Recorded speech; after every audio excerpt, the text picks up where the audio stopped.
menyesali di atas segala dosa yang telah dilakukan, menyesali di atas dosa yang kalih terpubut.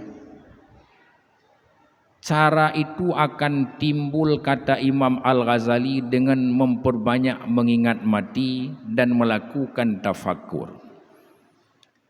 Tafakur adalah ma'rifatul amrani liya'rifa amran salisan. Mengetahui dua pekerjaan agar dia memahami perkara yang ketiganya. Teman dua boh perkara, getanya tak pahami apa itu makna dunia dan memahami apa itu akhirat. Dunia ni pegah oleh Imam Al-Ghazali, ad-dunya mazra'atu lil akhirah, tempat bercocok tanam mencari keuntungan laba itu dipetik kelak di yaumil qiyamah. Akhirat itu apa? Wal akhiratu khairu wa abqa.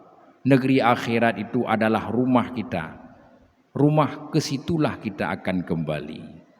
Dengan pemahaman yang telah kita pahami, timbullah bahwa akhirat lebih baik daripada dunia. Sehingga kita memahami yang ketiga, bahwa akhiratlah yang terlebih afdal. Sehingga dalam kehidupan kita lahir, apapun yang kita kerjakan hari-hari, apakah itu untungnya untuk akhirat atau hana? Tak bayangkan ubena wate yang kata Pak Abih, rupaji hana untung ke akhirat.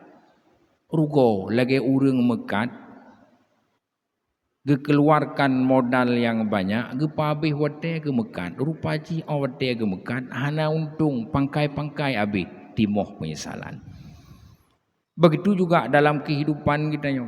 Setiap perbuatan yang terpubut, kita bertanya dengan hati dulu, untungnya untuk dunia atau tidak? Wadai lom pubut sabah put na untung ke akhirat, hana moyohana tinggalkan, kerjakan yang ada untungnya.